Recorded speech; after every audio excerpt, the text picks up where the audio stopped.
Hello, I'm Marlene Saeed. This is Counting the Cost on Al Jazeera, your look at the world of business and economics. This week, the race for green subsidies is accelerating. The EU has set out a plan to boost the production of electric cars and renewable energy projects. But can the bloc keep up with the US and China?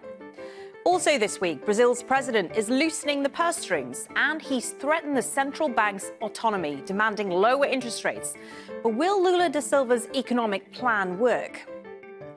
Plus, Hong Kong is facing its highest rate of homelessness in a decade.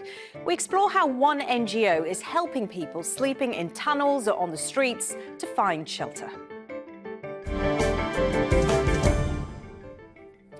The International Energy Agency estimates the global market for mass-produced clean energy will triple to around $650 billion a year by the year 2030. Now, the world's biggest economies want a slice of that growing industry.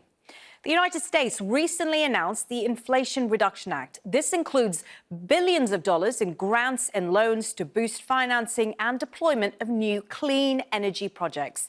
But it sparked a trade dispute with its allies in Europe. And now the EU has set out its own plan to compete with the US as a production hub for green products. It includes redeploying more than $270 billion remaining from the EU's Pandemic Recovery Fund.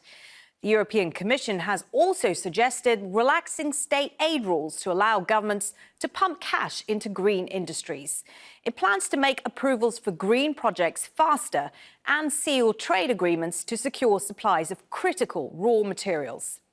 The EU also wants to create a European sovereignty fund to invest in emerging technologies. So why is Europe so threatened by America's Inflation Reduction Act? Well, they fear that the IRA's $369 billion of subsidies for electric vehicles and other clean technologies could put companies based in Europe at a disadvantage. For example, many of the tax breaks are only applicable for products manufactured in North America, which could, of course, encourage European firms to shift production to the US. Well, the plan also provides tax credits to consumers who buy electric cars made in the US, which could again make European-made electric vehicles less attractive to buyers. But even with the biggest ever climate bill, the US lagged behind China's green spending last year. The energy research group Bloomberg NEF says almost half of all global energy transition investments worth $546 billion were in China. The EU says Chinese subsidies have been twice as high as those in the bloc relative to GDP. The EU, as a single entity, came second at $180 billion, while the US spent $141 billion. From Brussels, I'm joined now by Milan Elkabout. Milan is a research fellow and head of the Climate Policy Programme at the Centre for European Policy Studies in Brussels. Thank you for joining the programme. Is the EU right to be threatened by the US's Inflation Reduction Act? Well, yes and no. On the one hand, the Inflation Reduction Act offers very generous subsidies, and these subsidies are combined with some other measures related to the components that need to be used in the production of certain goods, and these are really a challenge to European industry. But on the other hand, no, because the Inflation Reduction Act still really is overwhelmingly a good thing. It is the first time that the US passes a comprehensive federal climate policy, which for the first time also targets the greenhouse gas emissions coming from heavy industry. And all these investments that the subsidies promote will lead to increased economies of scale and therefore also lower costs for low carbon technologies. And that is really a good thing for all countries around the world. Until now, industrial policy in the EU has been restrained by very tough competition laws. In order for them to have their own green tech splurge, Europe is going to have to change that. How tricky is that going to be for them? This is indeed a very important but difficult issue. What we should keep in mind is that these competition rules, called state aid rules, have been in place for a very long time. It actually goes back to the late 1950s, really the beginning of European integration. But then they have been also a lot more relaxed since the beginning of the pandemic. And the reason why was because due to all the lockdowns, really extensive support to businesses that had to close was necessary anyway. And these relaxed rules are still in place today. Now, there is a risk that if we keep those rules very relaxed, that we get a subsidy race between the member states. And that's a very bad thing within the European single market. So there definitely is some interest from European policymakers also to make sure that we still have some degree of competition rules between the member states. But of course, they should not be so strict that the countries and the EU as a whole cannot respond to this challenge coming from the US. Yeah. So what do you make of the EU's green proposals? It has quite a few components. It's really not just only about subsidy, but also really looks at what are the bottlenecks that exist today that can slow down the rollout of clean technologies. And there are some things beyond subsidies that are very important there. One of those is labor market skills. I mean, the labor markets in a lot of European countries are very tight at the moment. Another very important thing relates to permitting. Renewables in particular are very economically competitive already. Costs have come down enormously. So it's not really a question about money, but you can have all sorts of rules by local authorities or people who would not like to see wind turbines in their neighborhood. And that can slow down the rollout of these technologies as well. So faster permitting is also part of it. That's a good thing. Really, when it comes to the subsidies, Europe has for a long time already supported industry quite extensively, but it has done so in a very different way from the US because the US, well, is a single country with a single fiscal policy, so it can really provide money very directly. In the EU, it's much more dispersed across different programs. And one of the most difficult things about the European approach is that we have a lot of administrative processes with uncertain outcomes for companies. The strength of the US approach is that companies know exactly how much money they will be able to get out of the Inflation Reduction Act. So one part of the European response is also really about simplifying the rules and making them more transparent and more predictable. And that is a very good thing. It's interesting that you mentioned that point, that it's not just about spending, because when you look at the numbers, the US is spending almost $370 billion on subsidies. China's subsidies are double that of Europe. So how do you see Europe competing with the US and China when it comes to the green economy? To start with, maybe if we look at this number of the US, the 370 billion US dollars have been reported very extensively. It's a staggering sum in some way, but it's also for a 10-year period. So as a percentage of the US GDP, it's, well, not that much. And a lot of this money is also for things like renewables or transport emissions reductions, where Europe really has had some very serious and successful policy for the last 10 to 20 years already.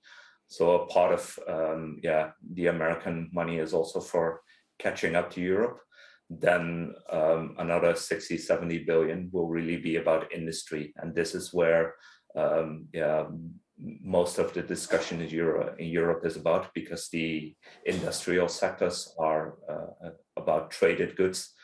And this is where competition can really play a role.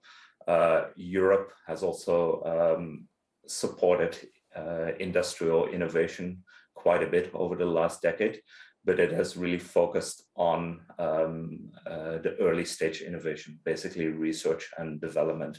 What the US is doing now is providing direct funding for production and for investment. And that is something that we in Europe do not have yet, and what we need to address in the future, so that there are clear incentives to invest and deploy technologies that are still a bit more expensive.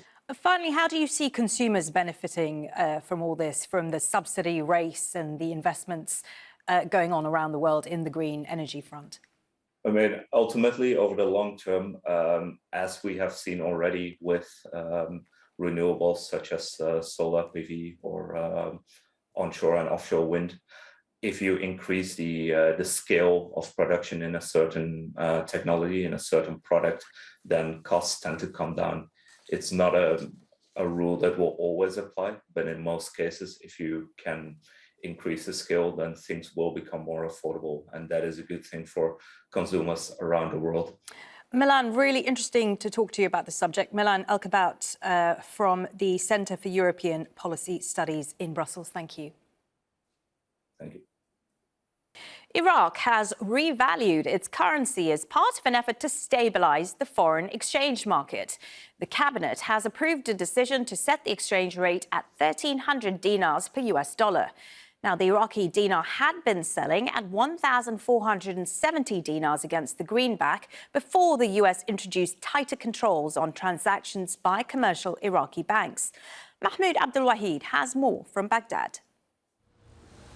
Prices are going up in Iraqi stores. Since mid-November, the dinar has declined against US dollar, losing about 10% of its value.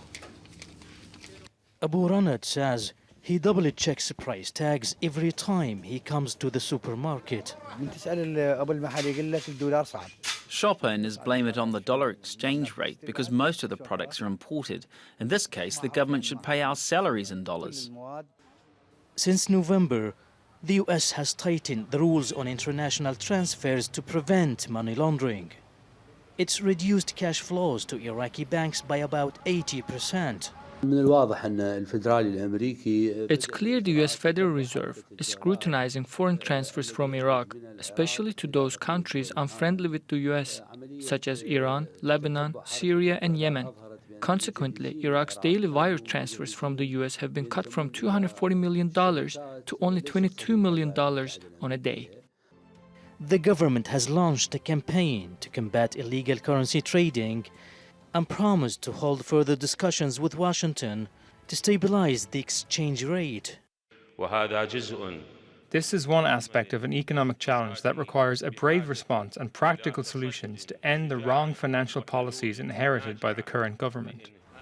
In the meantime, the Prime Minister has extended credit to small businesses by $500 million.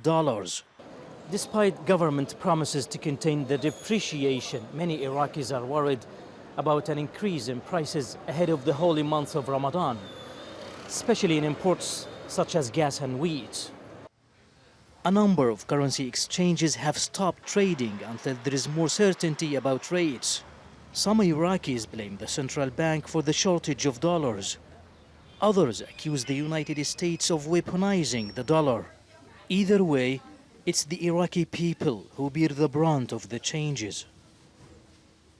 Brazil is the world's largest exporter of beef and the second largest exporter of grain. Yet tens of millions of Brazilians are not getting enough to eat. The nation's president made it clear that his government's priority is reducing the number of hungry people. Luiz Inacio Lula da Silva has boosted spending for social welfare programs. But investors are worried that the measure could make Brazil's debt more unsustainable and affect its fiscal credibility. Congress has suspended the government's spending cap to allow Lula da Silva to raise spending by an extra $28 billion on social welfare and public works this year. The approval is a political victory for Lula, who started his third term in January. But markets have tanked after the budget was passed. The nation's finance minister announced a plan to more than halve the government's deficit this year in an attempt to allay investor concerns. Meanwhile, Brazil's central bank plans to keep interest rates at a 6-year high for a longer than expected period and has warned of fiscal risks under Lula. Silva says the current inflation target slows economic growth, and he's threatened the central bank's independence. The chief of the central bank insists the institution plans to act independently, adding that its autonomy gives it the capacity to stabilise markets. From Malaga in Spain, I'm joined now by Mariano Machado. He is a principal analyst of the Americas at Global Risk Verisk Maplecroft. Thank you for joining the programme. Why are the government and the central bank in Brazil at loggerheads when it comes to Brazil's economy? Thank you for having us today. And that is actually the million-dollar question. As it happened with other countries in the world, monetary authorities' decisions, this is the central banks and government's decisions in regards to spending, have created tensions all across the world. And Brazil has been no exception to this. Just recently, the row between the central bank president, Campos Neto, and president of the country, Lula da Silva, has reached new heights. But despite technical discussions around interest rate and measures to tame inflation, there's also seems to be a political background to it. We tend to believe that this is because Campos Neto, the central bank president, has been nominated by the previous administration, the Jair Bolsonaro administration.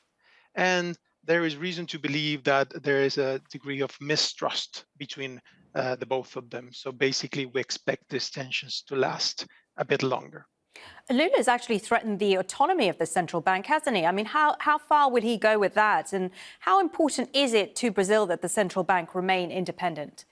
That's an excellent question. And actually, we're seeing Lula barking, if you will, a lot. But the ability to bite, it's the real question here. So in terms of the independence of the central bank, in general, data from the World Bank and other research sources show that an independent central bank is actually an extremely useful asset in terms of reining inflation and providing monetary and policy certainty ahead. In the case of Brazil, this independence in particular was passed just recently in 2021, a couple of years ago. And at that point, Campos Neto was nominated. At this point, we believe that the next stage of this potential escalation between the two actors could be the upcoming nominations for some members of the directorate of the central bank in Brazil. Depending on who Lula is able to nominate to those places, we will understand how this relationship might go forward. But all in all, one thing's for certain, Campos Neto can only be removed by Congress, and Congress has choose for independence. So it will be a tough battle for Lula to handle. Yeah, it's interesting because the last time Lula was in power, he didn't even have the central bank to deal with. So he's used some strong words when he's come to the central bank. He says there's no justification for the interest rate being at the current rate of 13.75. He says it's shameful and that there should be other tools used to fight inflation. Do you think he's justified in those comments? I think that Lula has a top concern, and that top concern is basically keeping the economy warm. You cannot govern with an economy that is cooling off, and basically that could be the situation in Brazil, showing some of the highest net interest rates in the world, perhaps. But in the end, the true question is if the potential other ways to rein in inflation are at some degree useful for Lula as well. Just to recap, you can think about a new fiscal plan to be presented to investors and to society. That is expected to happen in a couple of months. That was the announcement on behalf of the government. But Lula knows that he cannot rule, he cannot govern on an empty wallet. So we still need to see the fine print of that plan. And thirdly, if you can think of something that is also useful in terms of reining inflation beyond interest rates, could be a much expected, long-awaited tax reform. But that pending homework has been a thorn on the side of every single administration in Brazil for the best part of the last 3 decades, including Lula's 2 previous administrations. And generally, when you look at the markets, investors don't seem to be convinced at all about Lula's plans. There's not amount of political will that can make 1 + 1 = 3.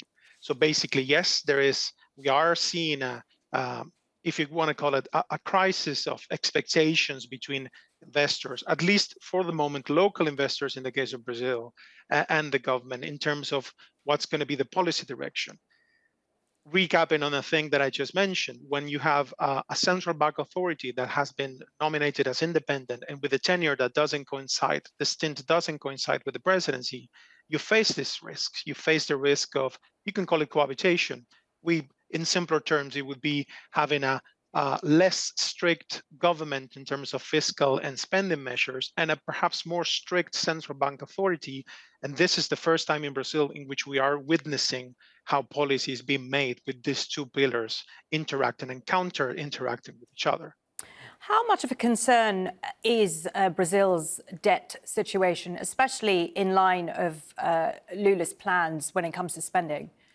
Brazil's debt situation has been an issue of concern for a long time now. This is not new to Lula. The latest set of analysis said that by 2025, Brazil's overall external debt to GDP ratio could reach someone along the lines of 108% of GDP. So that's a background concern that has been persistent, and so far no solution has been found. In this particular case, we tend to believe that Lula is focusing on much more on the ground type of concerns. This is, again, keeping the economy running to assure that he can deliver what he was elected for. He was voted for happier times, and he needs to make sure he delivers, to a degree, happier times. Well, part of the reason he delivered happier times previously was because Brazil had that commodity boom in 2002. This time, the circumstances are very different. Given that, do you think he can deliver? Is he aware of the challenges that he is facing? Indeed, it's a completely different setting for Lula 3.0, as we call it, completely different from his two previous presidential incarnations. And we're already, if the region serves as an example, we're already seeing other left-leaning governments in the region, such as Argentina, Chile to a degree, even Colombia with Gustavo Petro recently elected last year, struggling exactly with the same dilemma. Right into office with abundant promises of delivering economic prosperity, nonetheless, finding a completely different setting in terms of governance. We're seeing weaker governance with inability to just steamroll their policy priorities. And on the external side, we're seeing a much shakier geopolitical context that doesn't allow for these promises to be bankrolled in the way that there used to be. The inner circle of Lula is very much aware of this. So 1 month and change into his third presidency, we believe that we're still seeing different elements in the coalition accommodating to this new reality. And perhaps that will have more clarity on the back end of this year. Mariano Machado, really good to talk to you. Mariano, Principal Analyst of the Americas at Global Risk VRisk Maplecroft. Thank you for your time. A pleasure. Hong Kong is facing the highest rate of homelessness in a decade. It's one of the most expensive cities to live in, and rising inflation has sent the cost of everything from food to rent soaring. Jessica Washington met some of the people in Hong Kong forced to make the street their home. This is the image of Hong Kong that dazzles visitors, a bustling, glamorous city. But underground, a different reality appears. There are many mosquitoes and bed bugs here. You see so many. I'm getting fungal infections. He has slept here for 4 years and looks through rubbish bins for leftover food in takeaway boxes. Official figures released in November show the number of people experiencing homelessness is the highest in a decade, and there's a sharp rise in the number of women experiencing housing insecurity. That report also said there's a need for better services and more funds for hostel accommodation as the situation worsens. This is a very wealthy city. You know, it's extremely wealthy, but 1 in 5 at this moment are having food insecurity. They cannot afford 3 meals a day. You know, it's an amazing city where you see the haves and the have-nots, and it's in your face all the time. Impact HK is an NGO founded in 2017. So far, they've helped around 500 people find shelter. They also welcome people into their community centres for hot meals and fresh clothes. Over 90% of those individuals have no emergency contacts. They have no friend or family member in their life. And that isolation, you know, plays a huge role in their, step towards becoming homeless. He says emergency shelters provided by the government don't address the needs of the city and are difficult for people to access. The Hong Kong government told Al Jazeera social workers give assistance to those willing to accept services. In Tai Kok Tsui, there are more than 30 people sharing this underground space. It's the middle of winter winter here in Hong Kong, and the temperature often drops below 10 degrees at night. The people in this underpass are preparing for another night exposed to freezing conditions. Alec used to be one of them. He spent almost 20 years on the streets. Now I have a place to live. I have food to eat and a job. I'm happy and more cheerful now. Now he works in the community centre, distributing food and essentials to people sleeping outside, helping them through the same dark days he experienced during his time on the streets. And that is our show for this week. Get in touch with us by tweeting me at Marlene Saeed, and do use the hashtag AJCTC when you do. Or drop us an email. countingthecost@aljazeera.net is our address. But there's more for you online at aljazeera.com/CTC. That'll take you straight to our page, which has individual reports, links and entire episodes for you to catch up on. That is it for this edition of Counting the Cost. I'm Marlene Saeed from the whole team. Thanks for joining us. The news on Al Jazeera is next.